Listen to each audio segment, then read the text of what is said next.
Bismillahirrahmanirrahim. Assalamualaikum warahmatullahi wabarakatuh. Dan salam sejahtera. Permulaannya saya ingin menyatakan yang saya mengucap terima kasih kerana dijemput bersama dalam tadi ini.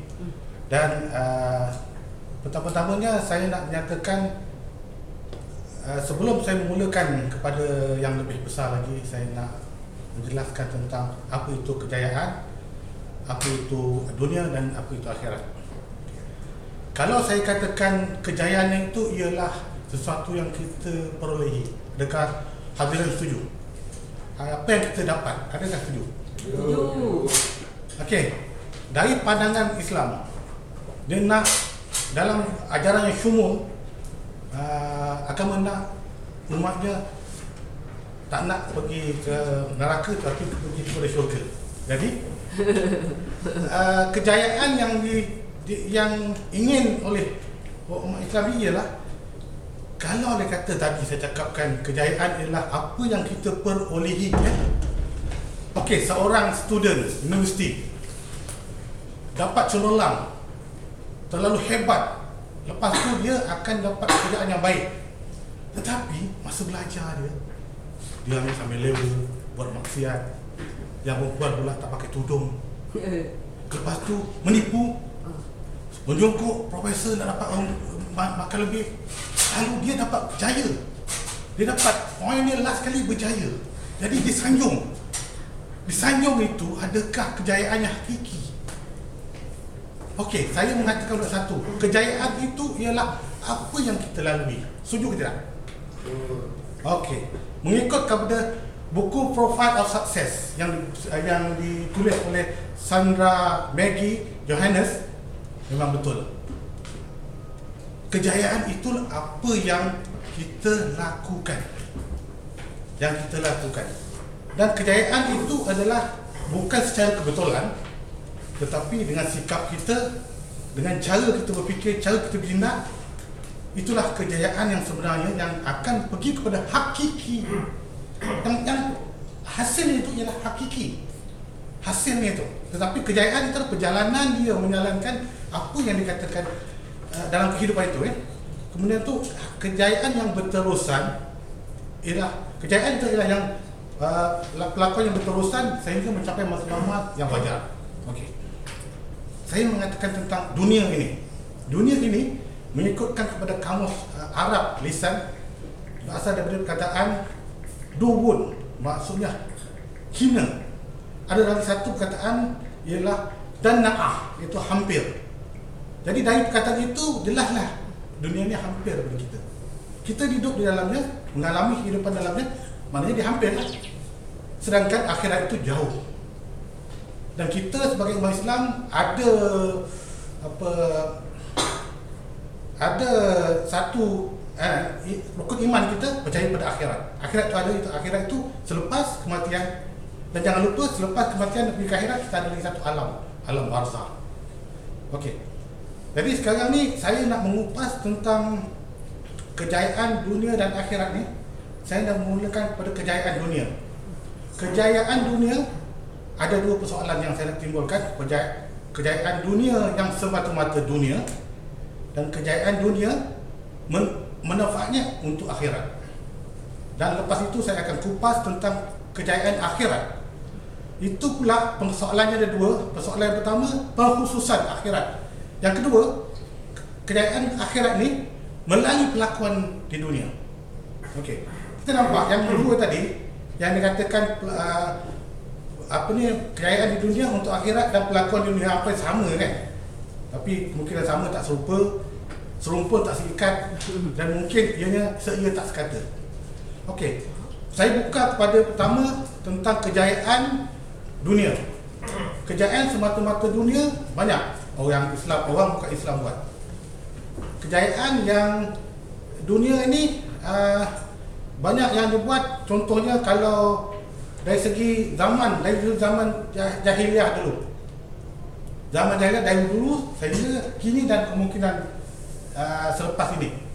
Kalau zaman jahiliah dulu dia ada yang buang anak perempuan, bunuh.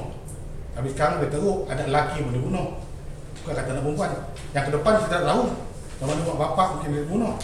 Okey, itu ialah kejayaan juga tu. Kejayaan dari segi yang negatif. Jadi itu sebab setiap zaman yang saya katakan tadi, kejahilan ni salah faham dunia salah faham dunia nanti. Ini bila itu sebab di setiap zaman Rasulullah, para nabi diutuskan untuk membetulkan, untuk memberi ajaran yang syumul, yang lengkap.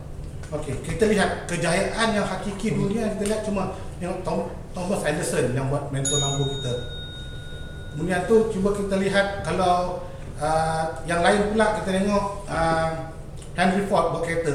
Dia kalau seorang Islam, dia dapat juga dunia dan akhirat, tapi dia bukan Islam, dapatlah sebetulnya dunia, sanjungan dunia, gitu kan.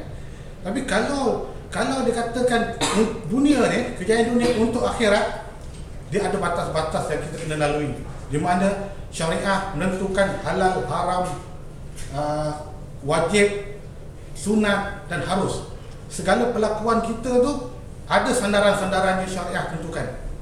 Sebab itu apabila tak kiralah kita nak berjaya dalam kejayaan dunia dan meramatkan ni untuk pekerjaan ke, untuk organisasi ke, untuk perniagaan, untuk memimpin dunia, untuk memimpin negara, seorang guru, seorang apa pun sekalipun, lebih bagi kita nak kena ada lima syarat-syarat yang kita kena syarat-syarat yang kita kena penuhi. Pertama, ianya mestilah ada batas-batas syariah, yang sekarang ni family kata patuh syariah.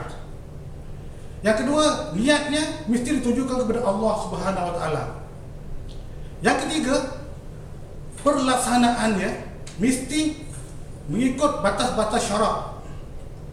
Ini batas-batas syarak maknanya dia buat ni jangan ada kong-kali-kong kelentong, jangan ada yang tak baik, yang menipu apa semua kan. Yang keempatnya ialah buat sebaik mungkin. Maksudnya buat sebaik mungkin ni, kalau dalam ibadah kita dalam bersolat, kita tak baca Fatihah, batal kan. Jadi rukun-rukun itu ada. Itu sebab dalam pekerjaan, dalam perniagaan ada SOP dia, akan diikut semuanya apa yang dia telah digariskan. Jadi yang akhirnya natijah daripada itu ialah hasil daripada kejayaan itu, hasil daripada perbuatan itu yang kita akan lihat.